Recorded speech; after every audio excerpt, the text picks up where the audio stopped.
Welcome to another edition of Your Impact Attack. That's right, it's Your Impact Attack. And we really mean yours this time because, my goodness, do we not have an Impact Attack review show per se to give you this week? So it's going to be up to you guys what we get tonight.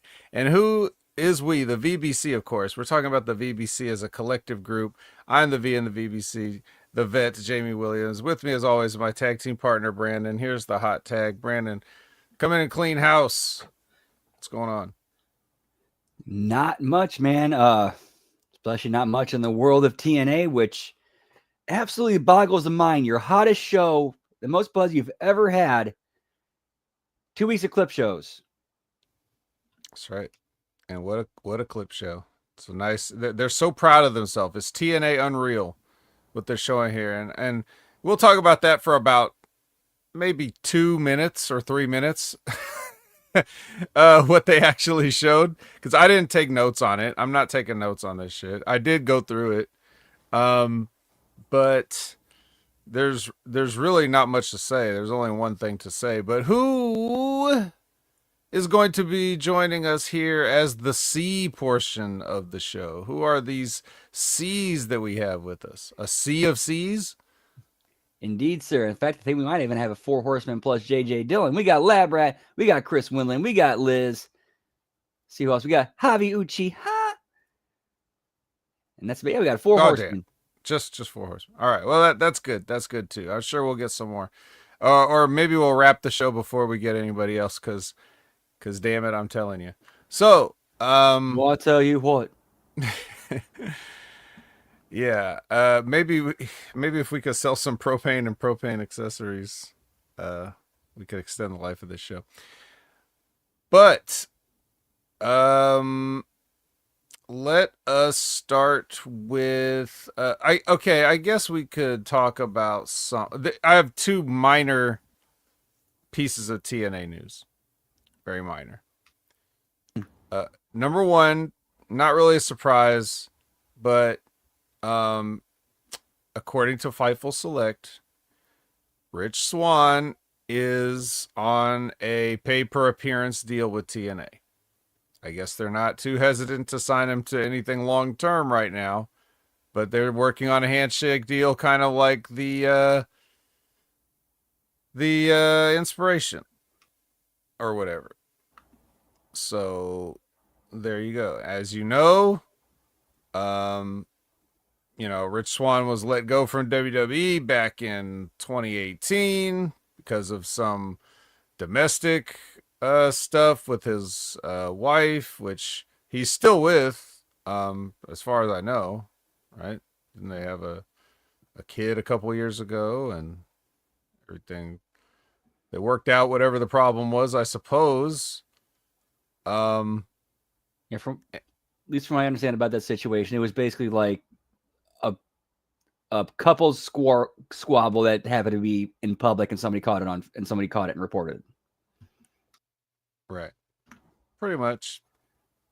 But that is that was why he got released from WWE. Now, as far as, TNA, that was something else where he showed up publicly intoxicated and was knocking on the wrong door of his apartment complex, and he's had to go get help, and I guess he's been doing well.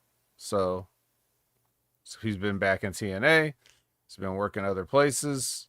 So TNA's like, all right, we're doing this. He was the original part of the First Class group with AJ Francis.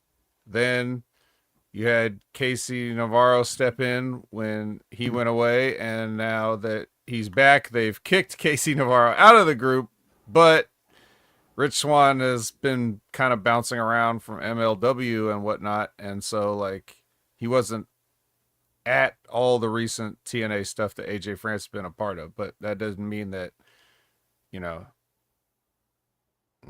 was gone forever, because Fightful Select says he's back on a handshake deal. So there you go. Rich Swann still with TNA is basically the summary there. Yeah, I think he's realizing he's kind of got to work his way back up and earn trust, and he's not going to fuck this up. Mm-hmm. And also, TNA is like WWE now, so right. You don't like, hey, we fired you.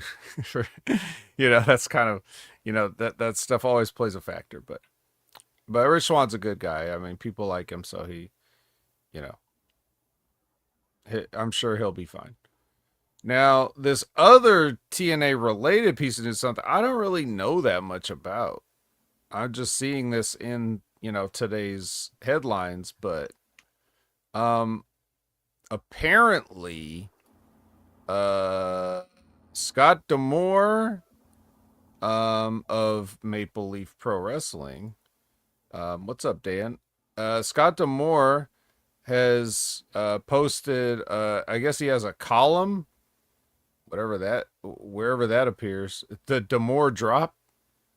So he says, speaking of champions appearing at Maple Leaf, it's been a month since MJF publicly challenged Nick Nemeth, Dolph Ziggler, to face him in MLP. Are we doing this, MJF?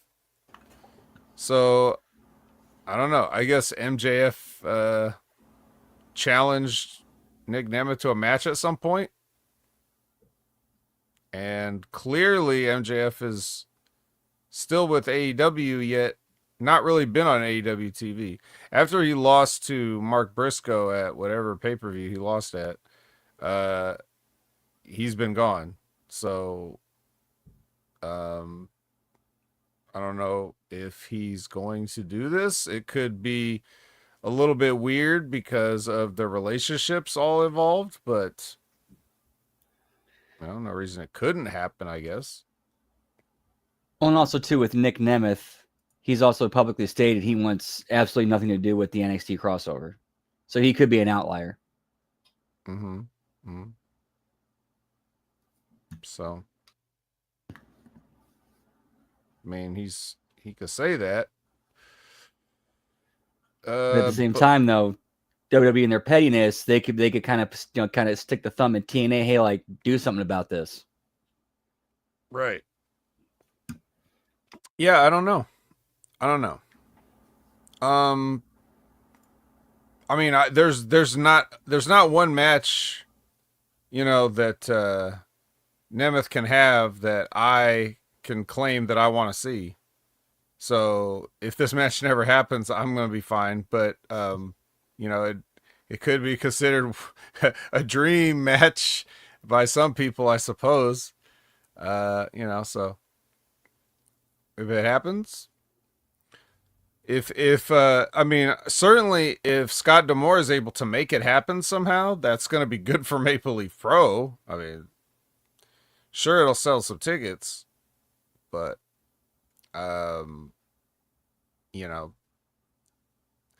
there's also something similar about, when we're talking about AEW and stuff and the pettiness and everything.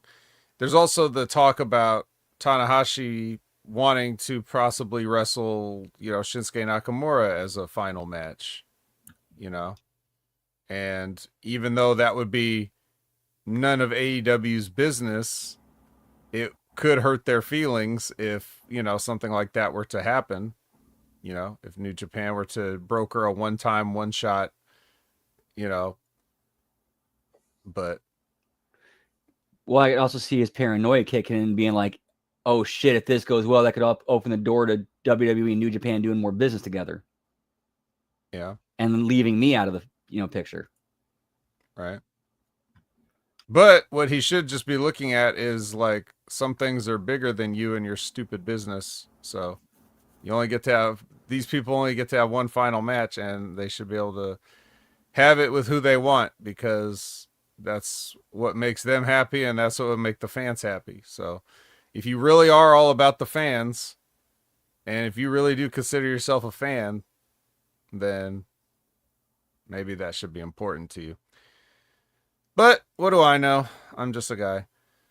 So anyways, that's all the kind of TNA news we have. What about some other news that's been going on recently? Brandon, you can take the lead on this news because you know all about this news, and I'm just picking up little pieces of it here and there. Well, started off whoop whoop. I So, see. see, I'm Whoop sure whoop you guys have indeed. heard about how recently Vince Russo was recently revealed as the new investor for JCW. So apparently, he's been talking ever since about I think it was like May. He said he's been talking with a major wrestling promotion, and wouldn't give me very many details about it. But on one of the August Bronus shows, he actually said it was JCW, and the person he was talking with was Violent J. Mm. Now, I will say this for the record before you get into more of what was going on. Um, when I first heard him hinting around and talking about working with a promotion or a promotion, him having conversations with promotion, I'm not gonna lie. I immediately thought NWA simply because he and Billy Corgan had a previous relationship. They're somebody that needs a little bit of something. I don't know what it is, but whatever. So it seemed like that would make the most sense to me at that time with no outside knowledge, inside knowledge, anything. I was just listening to what I was hearing and thinking, oh, it probably is that is what I was thinking. Continue. So then he was kind of dropping some hints like, yeah, it's like a long-standing promotion about, been around for about 25 years. People I've worked with in the business before. And so then once the whole thing with Sports Keto went down where that was getting shut down, well, he had been kind of going back and forth on whether he wanted to do it or not because he just didn't want to travel and get out of his, comfort zone. But then when Sports Keto closed up, he needed, income. And then also he kind of wanted a little bit of the challenge. Mm-hmm. He kind of wanted to reinvent himself and do something new. So that's basically what led to him doing it. And once he started publicly saying, yeah, I'm working for a company now, I'll reveal it at a certain, at a later time.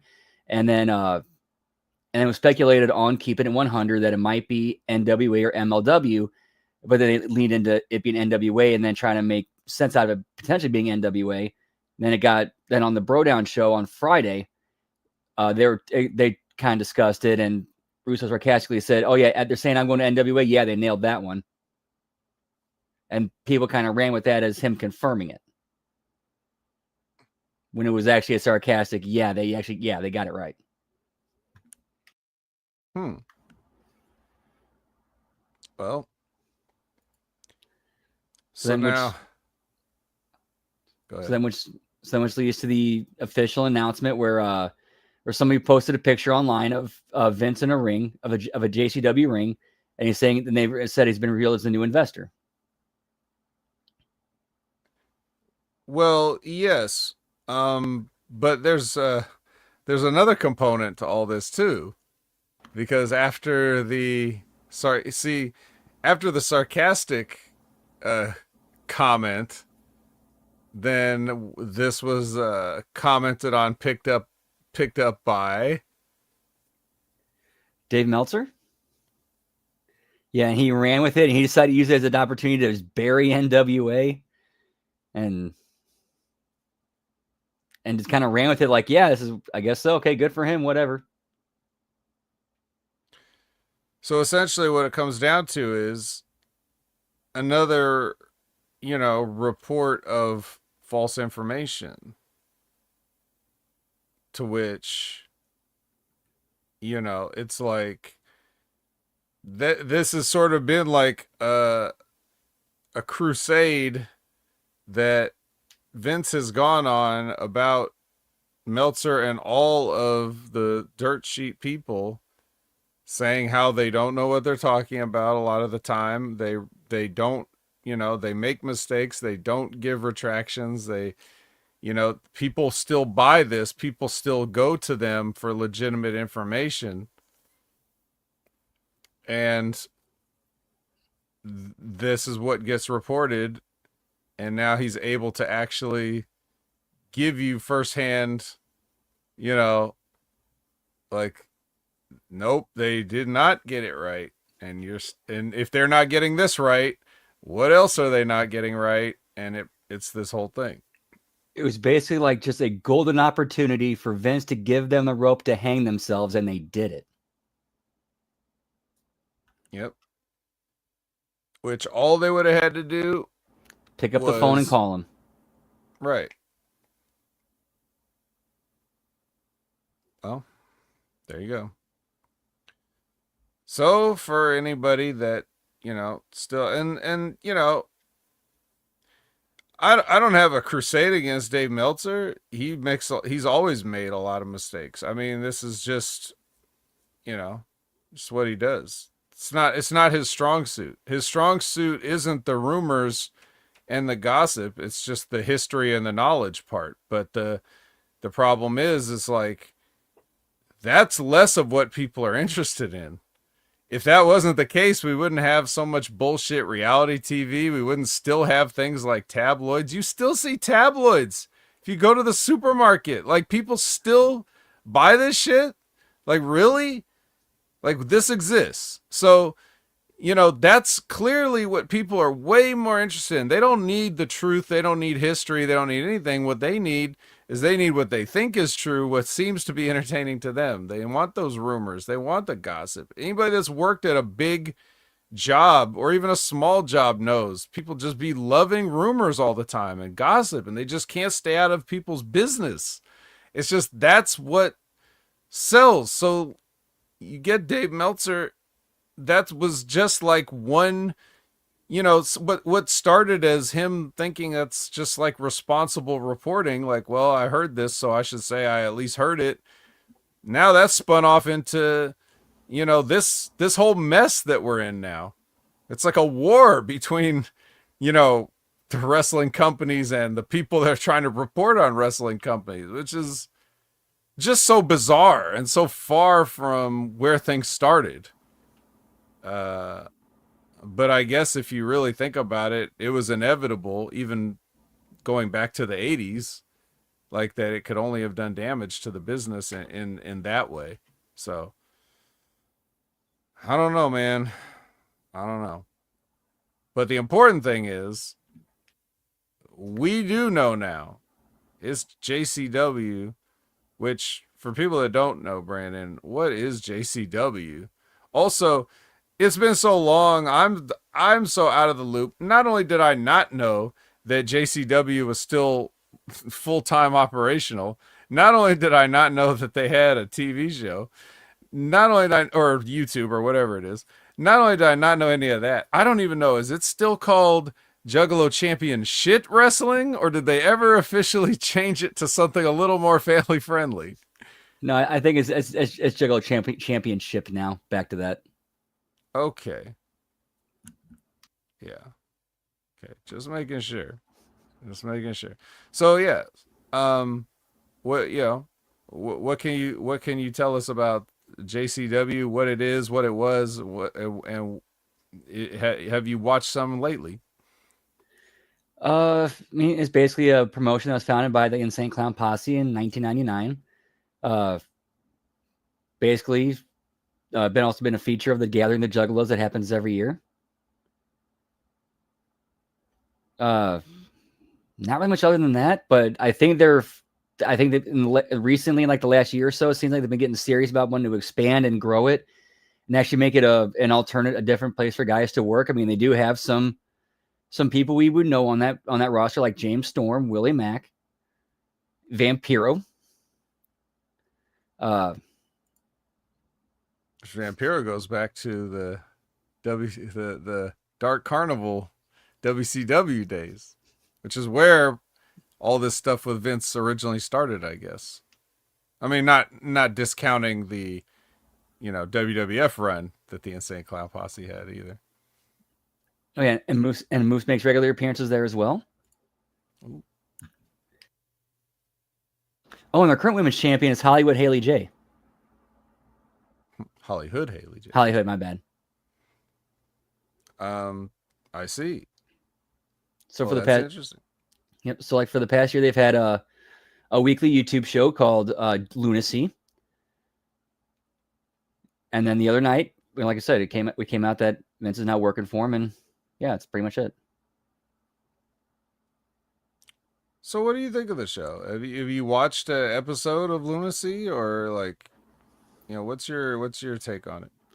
I watched the latest episode of it. I'm not sure if this is going to be like the regular thing, but it's interesting because it's taped uh, during like a music festival or a music show.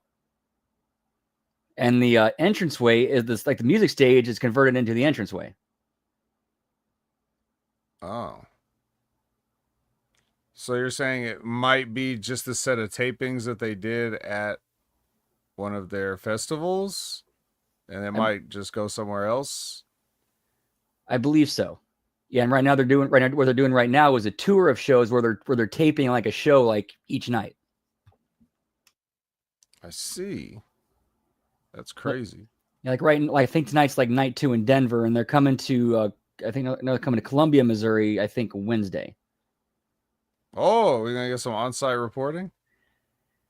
I don't think I'll be able to because I gotta be at work at that night. If I would have known Guys, that, I would probably. I probably would have just to get some footage for HMG and whatnot. I see. Well, we'll have to keep tabs on that. Oh, and I think Matt Cardone's going to be on an upcoming show. Well, he's always ready, so he can, that makes sense. He'll be on it. Oh yeah, so the show. I'm sorry, the show. It opened with a segment where they were discussing an investor coming in. And then the show ended with the whole heel turn with Vampiro and bringing in Man Pondo and Mickey Knuckles, who had been fired over the whole incident of somebody getting set on fire. I see. So Vampiro was like already like a regular on the show, and then he turned on him. I mean, he'd been a regular for JCW pretty much since its inception. Right. But he just been I think he'd been like regularly making appearances again, like not too long, like just recently. Wow. Would that be Vampiro's longest like consistent run? For a single company, I'd have to say so, yes. I mean, he's been, in and out, but as far as like, a place he can, always go back to, yeah. So that's cool. So, well, he's now like, I mean, Vampiro is just like a personality, right? He doesn't do anything physical anymore, does he? I don't think so. I haven't seen him take a bump in a minute. Yeah. So, oh yeah, and Big Vito, yeah. Yeah, he actually is in there. They released a clip from the show where Vince debuts, and it starts with Vito beating up on a dude, and then Vince comes out and says, "No, we're not doing that. I told you none of that thug shit." That's fine. Wow. Well, there you have it, everybody. Anything else other to report on that whole situation? Now see how it develops, but JCW Lunacy will now be added to the watch-alongs on Thursday nights. Whoop whoop. All right. What time do they put it up? I want to say maybe an hour before Impact, shortly before Impact, maybe just around I don't know, right around Impact though. So we'll do Impact and then catch the replay. All right. Well, furthermore, we have a Chris Winland question. Thank you very much, Chris, for giving us a question. I was wondering if we were going to have a question because we don't have as much of a show to talk about, so we need stuff. Chris Winland asks, do belts matter? If they are just a prop, then did Brett screw Brett in Montreal? Why would he care? Do title wins, losses matter as a fan performer? What are some favorite / least liked championships? That's actually several questions. Well, let's take them one by one. Do belts matter? Yes. End of question. Yeah, pretty much. I mean, yes. Now we're going to get into the details and the reasonings and stuff like that. But if you're just asking that right off the top, yes, they matter.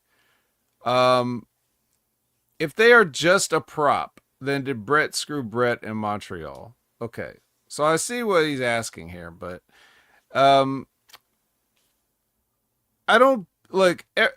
It's a prop in the sense that the physical belt is a prop, right? Like, here it is. It's a belt, right?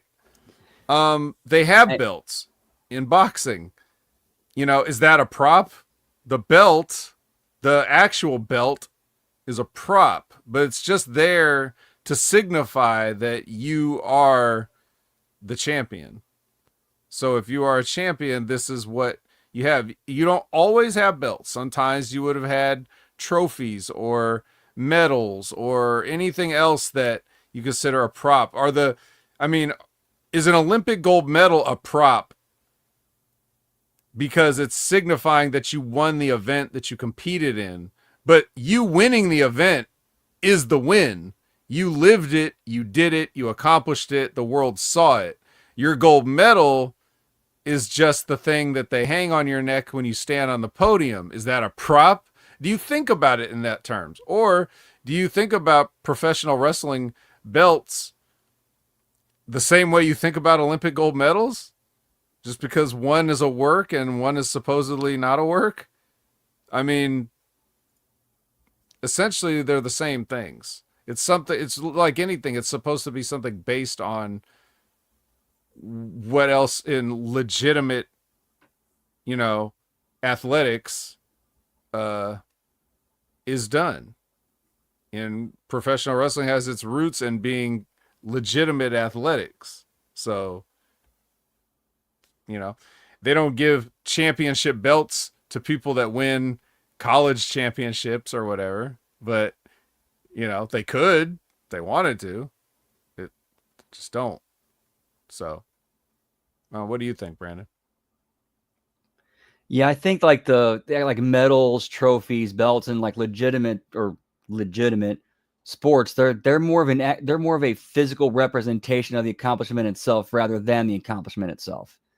And I think that's what's kind of being, and that's what's being mimicked or trying to be sold as. Well, that's what belts and wrestling are supposed to be. That's what they're supposed to be sold, treated, and represented as. Is kind of just like that. Except the only difference is you don't win them from real. It's just okay. It's better to have it on this person for this point in the story, and at this point in the story or this point in this character's development, they need to lose it or this character needs to win it. Right. But I mean, if you think about it, like again, most people are so far removed from the history and the roots, and most they don't even know it. You know what I mean? Like they just don't know.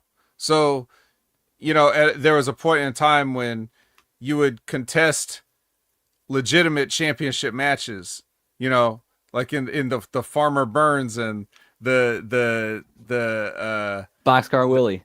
yes, no, yeah, not quite Boxcar Willie. No, no, or like Ed Lewis or whatever. Like those guys were legit guys, but whatever point at whatever exact point in time they agreed to work the wrestling matches, they still were 100% legit guys. So at any point in time, if it turned into a shoot, then you had a shoot, and now it became a legitimate competition. But in the fans' eyes, the fans were supposed to always believe that it was a legitimate competition. And then that carried more over into the modern era with Lou Thez, who would be like a traveling champion, to represent the NWA, in which the board of directors got together and voted on who was supposed to represent the NWA at that time as the champion. And they would pick a territory guy to then leave the territory and tour. And then, whenever it was time for him to, lose, and the new guy was supposed to come in and be the new touring champion, then the other guy would go to his home promotion and stay there and maybe challenge the current champion again when he came back to the territory or whatever. And that's just how things were done.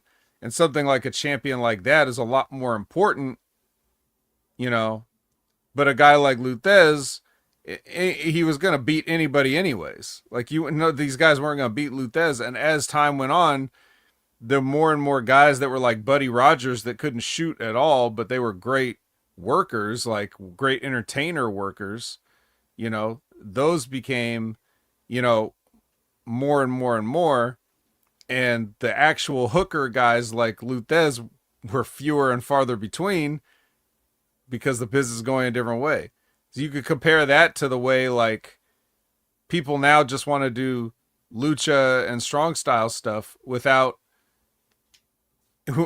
like really getting to the basics of pro wrestling, you know, to the roots of pro wrestling and having like just good old fashioned psychology and stuff like that. Now they just want to do the stuff they've seen on TV and in the video games, and it's worse than ever now, right? Like that's, you could compare today to back then when Luthez was like, oh my god, this guy Buddy Rogers, he's not legit. He can't, you know, he can't beat anybody. He can't whoop anybody.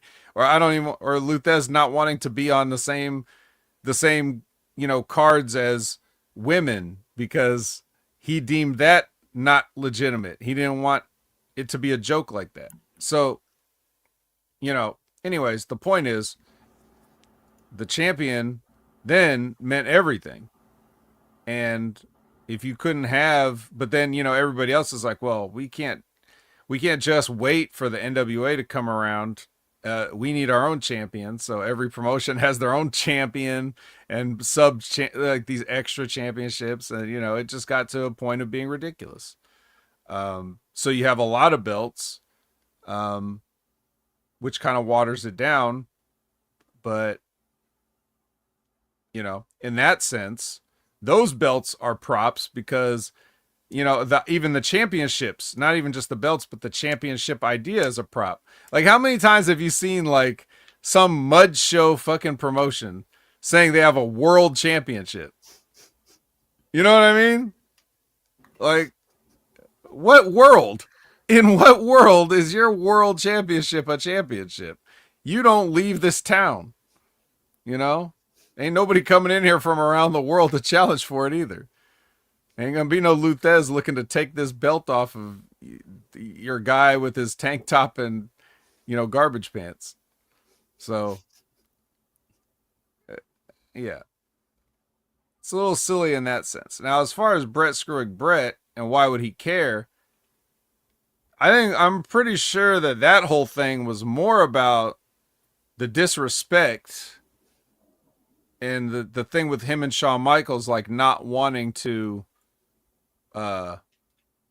give yes Shinji World Chat Championship belt. That's what we need. But then we also that's why we have little crowns. We even have these little prop crowns in the chat. Who's like the best chatter, you know? So even that crown is a prop, guys. Don't look too far into that, okay? So yeah, the thing with Brett was a matter of professional respect and not wanting to give it to Shawn Michaels because of Shawn Michaels' disrespect. I don't really think Brett cared about the belt. I think he cared about a matter of principle.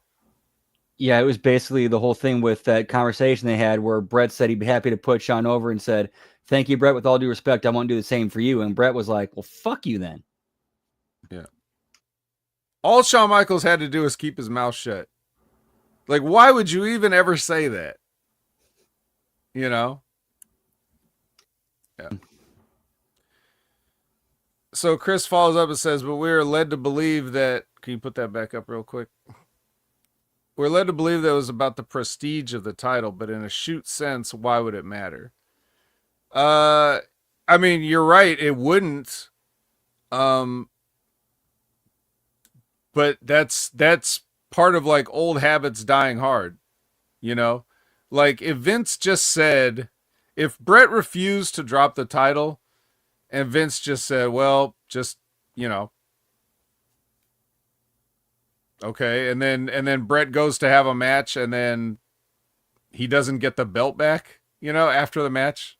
Like let's revisit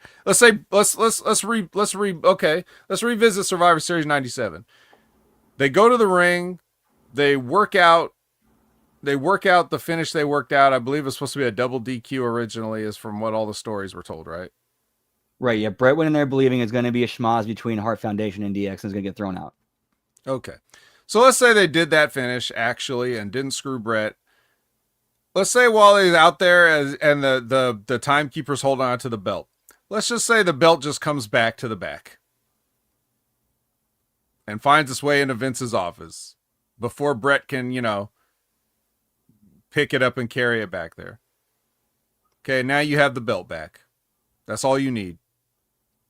And you could tell him, we're just going to hang on to this belt. You're pretty much done. So we'll hold on to this and, whatever. And we'll figure out what to do next. Oh, and don't come to TV tomorrow. Right. It could be simple as that. Now, why couldn't they have done that? Why couldn't they have just done that? The same reason Brett wouldn't just give it to Shawn Michaels, because it's a matter of principle. So if the boss is telling you, I need you to do this, and you're refusing, if you're insubordinate to your boss and saying, I'm not going to do what you told me to do, then he's going to make a show out of, say, you are going to do it, whether you do it or not. It's the same ego thing. That's why. It's not about that. They don't give a fuck about the prestige of the WWF title. That's what they would tell you. And that's what the WWF and their spin history would tell you. But you know damn well the only reason was because, Vince McMahon was too much of a pussy to just tell Brett what Brett was going to do, but not enough of a pussy enough to just let Brett walk out on him scot-free. So it's like, because all you people just couldn't communicate and be good human beings about this situation. Because Shawn Michaels had to be a piece of shit. Because Bret Hart had to be proud. Because Vince McMahon's a pussy. Like, all these things, that is why we got what we got. And we got a lot of good business out of it in the end. Like, the business boomed after that. But that was not going to be, it's not like they planned that. No, that was a happy, like Bob Ross says, happy little accident. Happy little accident, man. That happy little tree had like an extra branch on it, but we ran with it, So, yeah. So Liz says, at the end of the day, she said, this is what's happening, and if you don't like it, you can walk out now, but the title is leaving it. Yes, he should have said that. But also, Shawn Michaels should not have ever said, I'm not doing a job for you, because even if he felt like that, you don't have to come out and say it. And then Brett never would have known that, like he never would have thought anything of it. And he would have continued to have a fine working relationship with Shawn Michaels. And then we could have just figured this out. Cause Brett's the kind of guy that, like, he tried to do business. He tried to say, can I drop it to anybody else? Like, it wasn't about the belt to him. That's the thing. It's like everybody has to stand up for themselves in some way, Like, that's what I always preach. I always tell you guys, stand up for yourselves, right? Like, whatever that means, whatever context it is, always stand up for yourself. And all three of these guys did they did stand up for themselves. And this can be a problem when everybody stands up for themselves sometimes. That's the reality, but life isn't perfect. Things don't always go the way everybody wants, where everybody's happy. And then we get this kind of a mess. But originally the question was, why would Brett care? And the question wasn't about the belt. It was, for Brett, it was about the professional respect. And for Vince, it was about do as I say. And for Shawn, it was about, I want to do what I want. Whatever, I do what I want. Right. And maybe for him, it was about the belt. Maybe he is a mark and wanted the belt. Whatever. I don't know. But the point is, he was on drugs. So whatever. we're past that now. But yeah, so that answers that. Now the next part of the question is, do title wins or losses matter as a fan? I assume you meant a fan or a performer, like both, or even like hybrids like us, where we've done it and we're fans. Um, yeah, of course, title wins and losses matter, but it's all again directly as a result of the title, right, Brandon? Like, if the title is important, it matters. If it's not, it doesn't, right? Yep. You should have a clear story direction of where the loser goes and where the winner goes. That way, both characters are covered, and you still elevate the loser or out of it. Mm-hmm. Yeah. So I mean, when guys like Roman or Walter hold on for a long time, it becomes a thing of like, wow, who's going to finally win? Who's going to finally beat him? Who's going to be the guy? It becomes interesting. You start thinking about it before it even happens. When you play hot potato with it, you know, do you think, speaking of how the Attitude Era spawned out of the screw job, like how many people can like really recite the lineage of where that title went, like person for person, for the next like 3 years? It's like 3 years in the 80s was like, well, that was just all Hogan. 3 years in the Attitude Era was like 10 guys, or some of the same guys back and forth. Like Austin had it multiple times, Rock had it multiple times, Triple H, Undertaker, like all these guys, like they would get the belt at certain points in time.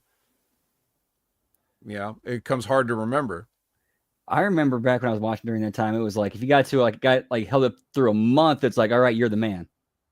Right. Yeah, and then Austin was on top for a lot of 98, 99. I know he lost it a couple times and got it back. But if he never had it, like not never, like never kept having it. If he only had it the once, Austin was still going to be the most over guy. I don't think anybody really cared that Austin was the champion, but the character of Austin would have wanted to be the champion. And everybody's character should want to be the champion if there's a champion to be, because that means you're at the top. That means you're the best. That means you make the most money. It's why you're there. That's what, when Triple H will say something like, if you don't want to be a champion, you shouldn't be in this business. He's kind of mixing the two, like the kayfabe and the shoot part of it. Because as a character, why would you be like, I want to be a football player. I don't want to win the Super Bowl one day. I don't want to be a baseball player, but I don't want to win the World Series. Like, of course you do.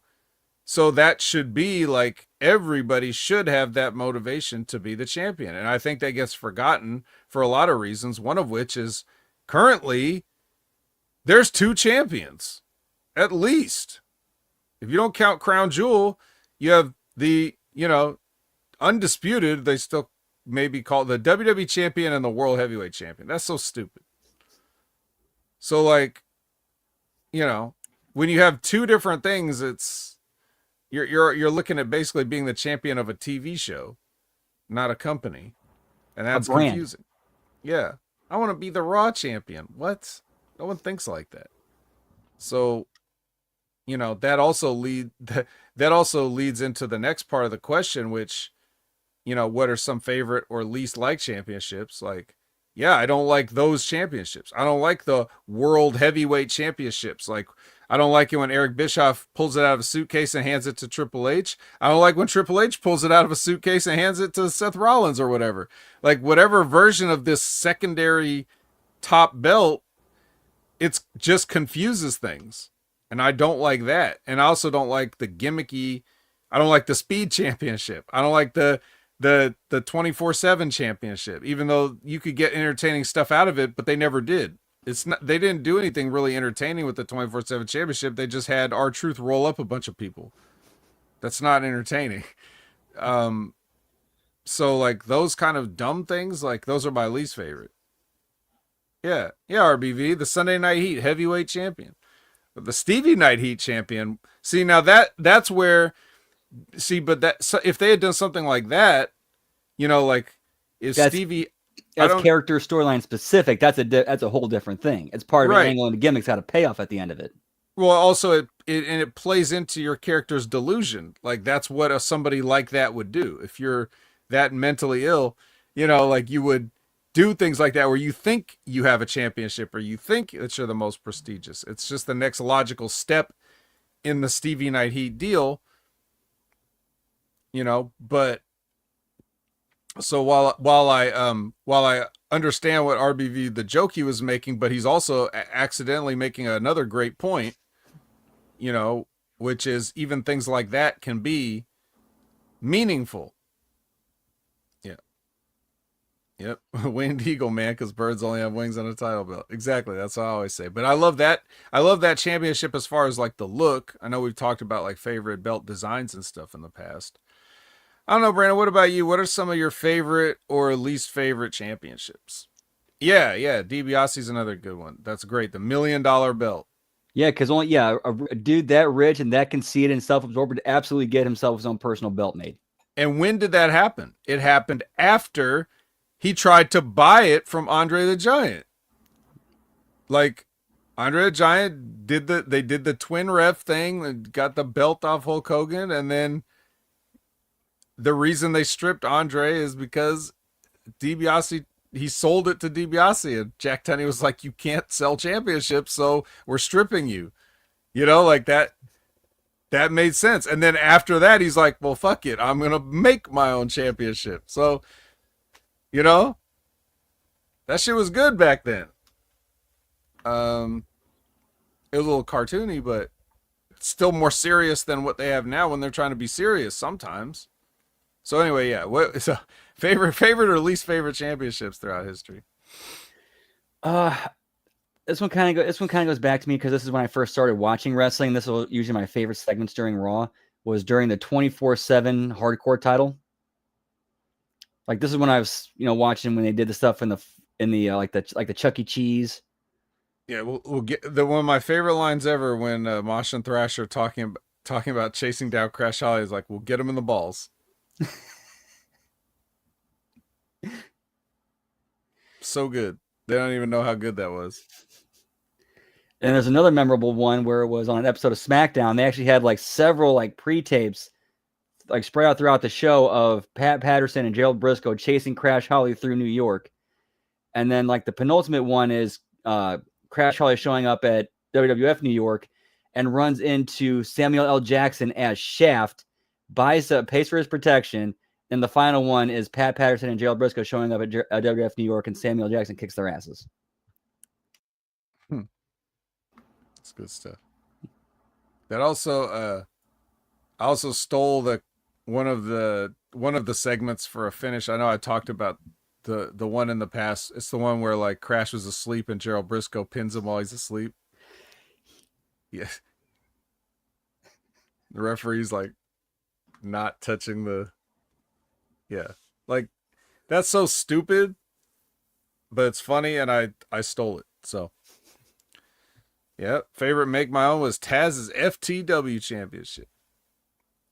See, I actually I I didn't mind the FTW championship, but that sort of has like the opposite effect of what we were talking about with like the Stevie Night Heat championship, because that I would I would think that Taz is not that kind of a heel, you know? Like I didn't think that fit the character. It seems like sour grapes to make your own championship when you can't have one. So like I didn't really like it for the character, but he made it work. He would probably, you know, bitch and moan for 10 minutes if you heard me say that, but yeah. So, yeah, lots of good stuff. Liz likes the 10 pounds of gold. It's a good belt. Any of the made up AEW championships they make up for a day? Oh yeah, those are the worst. What is he talking? What? Like, what's an example of that? I know we have the money matches. Like the Owen Hart title, like the Owen Hart champion or tournament belts, Oh, or the Texas Chainsaw. Hey, wait a minute. That's one of Mercedes's belts. So she's keeping it. Like it's not just one day. Oh yeah, Texas Chainsaw Massacre belt. Yeah, who won that? I forgot. Jeff Jarrett. It was Jeff Jarrett, right? Like, yep. That's what I thought, but I wasn't sure. Well, at least he could retire as champion some way. What did you guys think of the European title? Always seemed unnecessary to me. Um, Unnecessary, but at that time that was only like a fourth belt. So it wasn't that crazy back then. Right. It's kind of WWE more had those three main belts for so long. right. It's also kind of more like their TV belt, if anything, kind of sort of. Yeah. But they were almost never in Europe. So that's why, you know, they just did that for something to do over there. And to have British Bulldog win it. But, you know, like it was fine. It just they could have done they could have done more with it or made it more prestigious or gone to Europe more often and made that a focus. Which would have been smart during that time because that was when like the U.S. like live attendance business was in the shitter. Yeah. Yeah, I mean, yeah, there's at this point in time, the way things are now, it's out of control. No doubt. There's way too many like it just this just doesn't mean anything. Oh, you see what we're getting with NXT coming up? The What Gold Rush. what is that? It's like a show that features champions from NXT, TNA, AAA, and Evolve. Oh, yeah, that. Yeah. That I know. I was for some reason I was thinking it was like a specific stipulation or a new championship. No, yeah, there. But see, that's fine if you're bringing other companies to have champions, and then you have like a ridiculous amount of belts. Well, then that makes sense if you've got like four companies. But Or yeah, if your champions facing off, seeing who's the best champion, that's actually kind of that's how you do it, like a brand tournament thing like that. right. But it's such a matryoshka of like, well, you have WWE, but then in here you have NXT, and then you have Evolve, and that like to have championships of those things is a little bit silly, you know. So I don't know.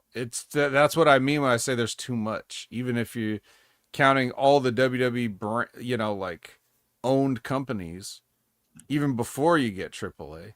Even if you just look at NXT and Evolve, like that's how many belts. You just don't need all that. Um, and there's not even like a hard brand split anymore. It's like you have some people on whenever they want, like just show up and When it's it's when fine. it's when it's creatively convenient. Right. And see, in that way, when they first did a brand split and they had a unified the undisputed championship, like that Brock Lesnar, he was the one that like didn't want to work more.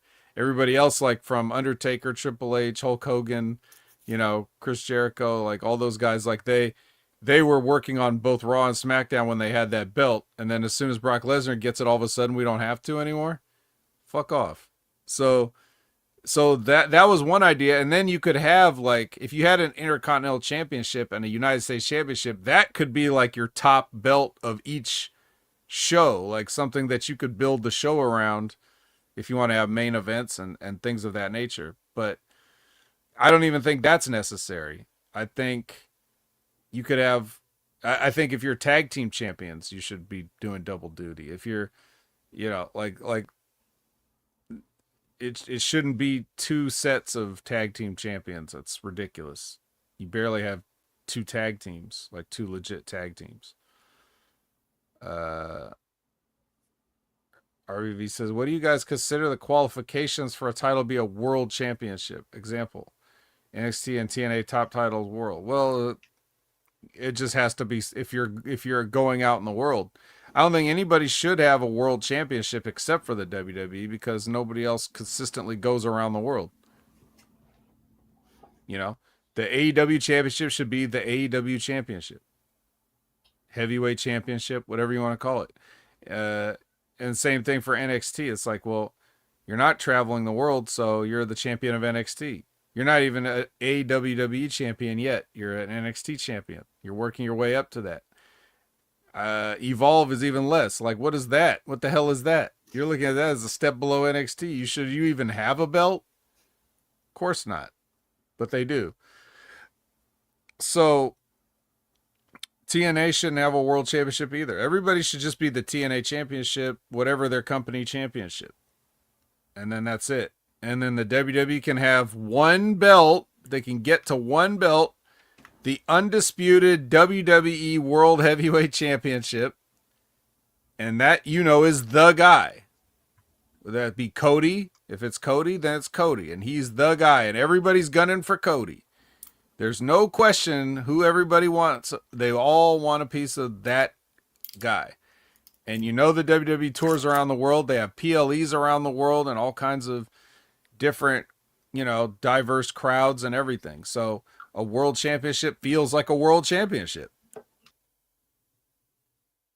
If nobody else is doing that, if TNA's not holding a live event in, France or Germany or Scotland or whatever, Puerto Rico, if you're not holding them at any place, then like,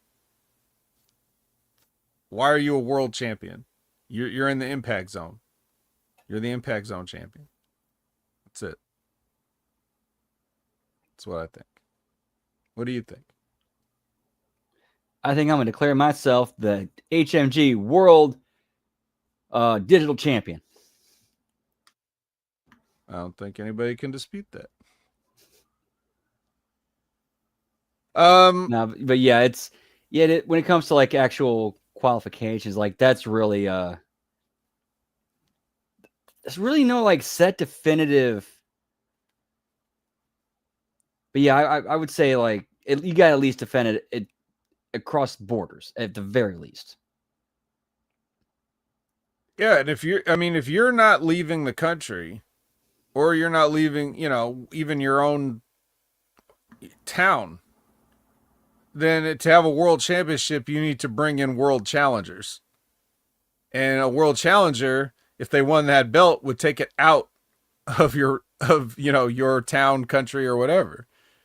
Like if some guy comes in from Mexico, Japan, England, whatever, and like wins a world championship, like they're not going to hang out they're not going to hang out there. They're going to go back home, So I don't know. That's just what I think. But I mean, the whole thing is it's too much of a mess. The can of worms has been opened. The toothpaste is out of the tube. Any metaphors you want to use, it's just like, it's sad because we know how things would be, but here's the fact of the matter. If there's ever going to be corrections, course corrections, things that are improvements, it all has to start with WWE, because people just copy what they do. So like, if they don't do it, no one will do it. And that's just or no one will recognize it even, It's that was one thing I learned early on was like WWE, they're the ones who kind of set the pace. They're like, whatever they do, the rest of the business follows. Yeah. So that was a good long conversation. And so we owe Chris for that, because now we're coming sort of to the TNA portion of this show, which so what they did was they are the bar. They put on a documentary. What was the official title? I forget what it was. I think it's After the Glory. Was it? I thought it had some other name. I'll look it up, but yes, it's essentially After the Glory, meaning like what they did was they went ahead and they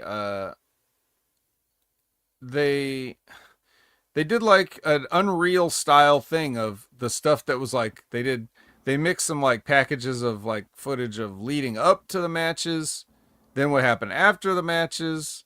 Sometimes they put the actual matches on there, like they put 2 matches from Bound for Glory on this episode. So if you didn't watch it, you got to see like Burt Macklin and Frankie Kazarian, and you got to see. Didn't they do the title match with Trick and? Trick and Santana. So like, you know, the it was a strange hybrid. It was like a strange hybrid of like, you know, past past present, and you know, it was it was weird, and it didn't really work for me. Not only because I don't, like I'm not interested in what they're I'm not really interested in the behind the scenes of it. Fade to Black, that's what it was called. Bound for Glory Fade to Black. It's the name of this wonderful artistic documentary. Um I'm guessing that's a series then, because that's what they called the Slammiversary one too. yeah, I guess so, right? So Yeah, I guess Faded Black is they're Unreal. it's there on Real, and I will. They fooled us into watching a recap show last night. Yes, you're exactly right. Well, here's so whatever, man. If you want to watch it, that's great. I'm not going to recap and break down everything that happened, but I will point out like one thing that I found like really irritating. So let's take now, Brandon, did you actually sit and watch this, or did you just say fuck it? I did a watch along of it. Okay. So you Man, know how it was boring as shit though. We got through it though. it's boring, yes. Oh yeah, I was on double speed. No, there's no way I'm gonna watch that in real time. So you had your match with Burt and Kazarian, right? And they're showing like they show the match, and then afterwards you see like Kazarian out of character saying like he's like talking about how he's gonna be good for this whatever, which is like, first of all, this belt barely exists. Why we're just talking about belts? Talk about unnecessary belts. You know, whatever this international bullshit, whatever this belt is that they just fought over, and I based on used to be Digital Media Championship. I'll say based on what Macklin was saying, where he's talking about like anyone from any promotion, anytime. I think it's going to be like a cross promotion belt between TNA, NXT, and AAA, which just doesn't make any sense because we've already seen belts can change promotions. Yeah. I mean, I would think that would be something a world champion would say. You know, you notice it's like the secondary belts are the ones that are open to everybody. You know, like Sami Zayn and Dragunov doing open challenges with the United States Championship, and Cody's just like, I'll just be on my bus. You know. So, anyway, point is, they do this thing. They show this. They show this stuff. They show Frankie Kazarian saying, you know, talking out of character. They show him hugging Burt, you know, like after, you know, we got to get the hugs and kisses in, right? Right. Thanks for the match, brother. Thanks for the match, brother. You know, so we got to get all that shit in, right? Okay, that's this kind of show. They're showing you what else happens, right? That's the thing. All right. Now, I'm already like, you know, it's not that I'm against that. It's just, you know, it doesn't do any good, I don't think. Because I really don't think, I think the audience for that is overestimated. I think most fans only care about watching, like, I'm sure if you compare the ratings of The Walking Dead to The Talking Dead, I'm sure you'll see a huge discrepancy, like, in the ratings, right? Like, not everybody wants to sit and talk about the bullshit behind the scenes, right? We want to watch the magic. We don't want to hear you explain the magic. Right. Fast forward. Now we're talking about now we're getting into the Javon Evans and Leon Slater match. We're looking at these guys, we're looking at the profiles of these guys, we're showing clips of the match, you know, we're showing like all the same stuff, right? Well, what happens in the finish of that match? Schmaz, Dark State. By the way, why haven't they gone after Dark State yet? I think they did on NXT in a tag team match or some shit, maybe. I already forgot. The point is, it doesn't matter. But here's the thing. That's not this kind of show. So you show us the finish. You show us, oh, well, let's say you didn't watch Bound for Glory. So now you're watching this. Now you're like, oh, these two guys had a match. All right. X Division match looks pretty exciting. They showed some cool moves, whatever. What ends up happening? I don't know. I didn't watch Bound for Glory. What happens? Oh, the match got finished, then restarted, which even more to my point that I said about how instead of a time limit, it should have been a count out, like a double count out, because they're really showing toward the end of this match how they were both way outside the ring and struggling to get back to the ring, which is definitely the way you would do it if you were selling a count out finish. Usually time limit draws happen in the ring trying to win, right? Now these two guys are whatever, beside the point. The point is, they show that happened. They show that Santino restarts the match with 5 more minutes. Then they show that Dark State comes and interrupts the match. Okay. So where's my footage of Dark State hugging and kissing Javon and Leon, saying, man, you came in with the perfect timing to blow the whole finish. Like, where's the Dark State behind the scenes? Don't try to treat me like an idiot and tell me that those guys did it as a shoot. And then you didn't get any documentary footage of Dark State afterwards, high-fiving and saying, like, yeah, man, we fucked him. Like, where is my fade to black footage of Dark State? You guys all right? How's that bump? Did I place you all right? Yeah. Did you see me hulk up at the camera and scream, ah? Like, hey, you guys killed it out there, though.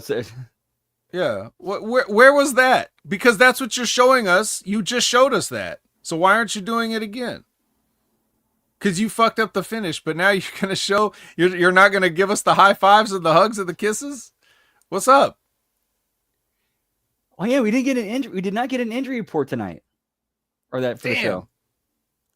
They should have said Eric Young pulled his hamstring last week in the studio with when he leaned into the camera. When he leaned off camera, he pulled a hamstring and he's out. They should say that. Tore his quad, pal. Yeah, I just would really like anybody to tell me to my face with a straight face that works there, like, to justify anything against what I just said. I want Tommy Dreamer to sit down and explain to me why I shouldn't be angry that I just watched your shitty documentary and you didn't even go the full 100% hugs and kisses and whatever with your schmoz finish. I want to know what Dark State thought about that.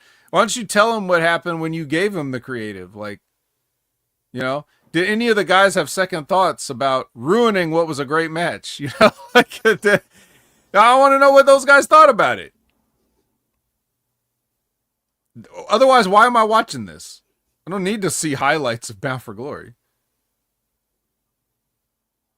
I don't need to hear Devon talking about, like, how him and Bubba used to be a tag team. Like, I know. I watched it. I watched you guys be a tag team. I don't need you to tell me that. So I don't know who this is for. I just don't know who this is for. And even if you're doing the thing you're doing, you're still fucking it up. That's my whole point. Like, when I'm criticizing these shows, it's not always about just what I like or what I think should happen. What I'm telling you is, you guys have a goal in mind that you're trying to achieve, and you are fucking it up. You're fucking up your own goal. It's not my goal. It's your goal, and you're fucking it up. And I'm telling you how you're doing it. Whether I like it is a completely different conversation. So that's, Bioflex injury title. Points. That's good, because see, then you can't avoid using somebody when they're injured. You can't write them off TV, because they're actually going to be like a sitting champion. Literally, they'll literally be sitting and a champion. So that's where that comes in. So anyway, yeah, that's basically my thoughts. I don't give a fuck about the rest of the show, even though that was most of it, because like half the show was just 2 matches, and the rest of it was just the little behind the scenes on some of the other stuff. How about that talent meeting before that opened the show? Yeah, like if that doesn't expose it, you got what's his name, Carlos Silva, sitting there with his hat, um, giving everybody the speech. Babyface and heels sitting together. You'd think, based on the show, I would think the fight would have broke out. Because I watch Impact every week and I see how they do things. I assume none of them could stand to be in the same proximity as each other for 30 seconds without throwing punches. So, so right off the bat, and that's more to my point of like, you're showing this, but where's the dark state? Where's the dark state high fives, man? I need my hugs and kisses, like Denise says, we need the hug and kiss. So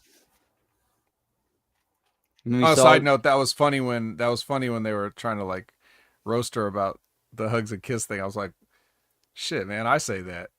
I say that. I make fun of, but I'm making fun of the wrestlers, hugging and kissing and stuff in the ring, or being on Unreal and stuff like that. That's why I'm doing it. I don't know why she's doing it, but I invented hugging and kissing on podcasts talking about wrestlers. Whatever. Never mind. Forget that. Cut that. Cut that, Jeff. All right. So anyway, yeah. Well, so overall, like, what was your feelings on this like documentary thing? Like, clearly you weren't too interested in it, and I understand that. But I mean, the phrase of "you can't be half pregnant." This felt half pregnant. Again, we can agree to we can have our thoughts on the idea of doing a show like this where you're exposing all that, but like you said, they were half pregnant. They with the whole like you said before with we didn't get the thing with Dark State and Javon and Leon's. We just had basically recaps and a little bit of that and full matches. Like if it would have been an actual like Unreal behind the scenes documentary, that'd have been different. This was just like a shitty Frankenstein's monster of a recap show on Unreal. Their version on Unreal.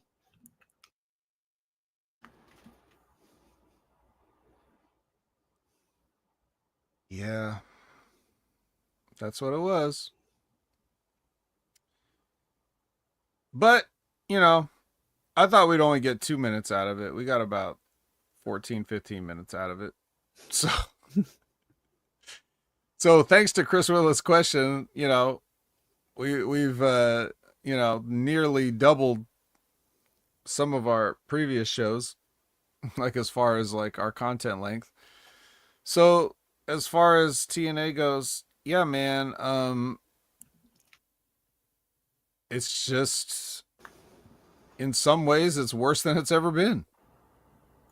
And they have money and attention now, and it's worse. I don't get it. I really don't. I mean, I do, but I don't. So, and Eddie did not have a snack. He almost cried. Apparently, it was about being in his hometown area and thinking about all the road that he traveled to get here, and he got a little choked up. But I'm not so sure it wasn't just because they were out of his favorite thing back there, and he was remembering that, So, yep. Well, that just about does it. I don't think there's anything else left to say. I wonder what the catering would be like back there. I've never heard any stories about TNA catering. I'm wondering what that's what they got back there.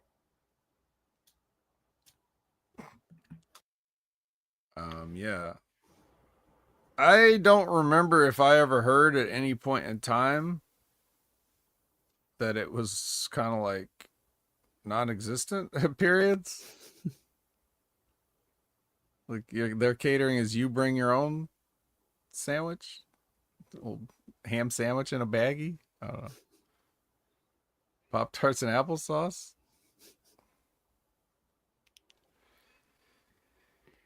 Yeah. Well, I mean, yeah, based on Eddie's physique, that might be, but anyways. Yeah. All right. Well, let's wrap this thing up.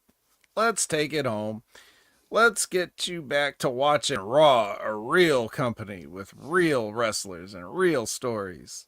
Uh and uh and other than finishing the Raw watch along, Brandon, what do you got going on? See, tomorrow night we got the late start NXT watch along, which airs right after the A show. And then Wednesday we got the AEW Dynamite watch along and bell count. Thursday we got TNA Impact, whatever it is they're gonna air that night, because from what I understand there is no Impact. And then followed up with the JC Lunacy watch along. Then Friday we got the Friday SmackDown watch along and bell count. And then Saturday we are doing Saturday night's main event. And then Sunday HMG After Dark. And as always, you can catch me on Twitter, or as the kids call it these days, the X at LG Brandon Whoop. And I'm also on Twitch at twitch.tv/LG Brandon Whoop Whoop. All right. Whoop whoop, more relevant than ever. Um well, as for me, you can find me at Opinion Haver everywhere. You can check me out every Wednesday at 8 a.m. Pacific, 11 a.m. Eastern with Big Ray Hernandez, or rather, maybe Jimmy T this week for the Next Level Wrestling review, where we talk about the NXT portion of this crossover. You can catch me every Sunday at 8 a.m. Pacific, 11 a.m. Eastern for Directage, also with Jimmy T. We talk about AEW and their nightmare of a show, or two shows. You could catch Wrestling with Rip Rogers live every Friday at noon Eastern, 9 a.m. Pacific at their concrete time. However, you could have caught Rip Rogers this morning on the Monday Locker Room, where he stopped in to talk with Ben and RBV about a few things, a few of his favorite things. So if you did not get a chance to check that out, be sure to check that out. You can check out Stevie Richards' show every Friday. Find out about in the latest episode. Find out about more about Dr. Stevie and some of the shenanigans that went on with that. Check out Limpin' Ain't Easy with Timmy Baltimore every usually Wednesday. Usually, I'll say, and that should. If you check out all those things, then you should just about have everything covered that matters. So without any further ado, we'll let you get back to watching Raw. And for Brandon, I'm the vet, and I don't have a sign-off line.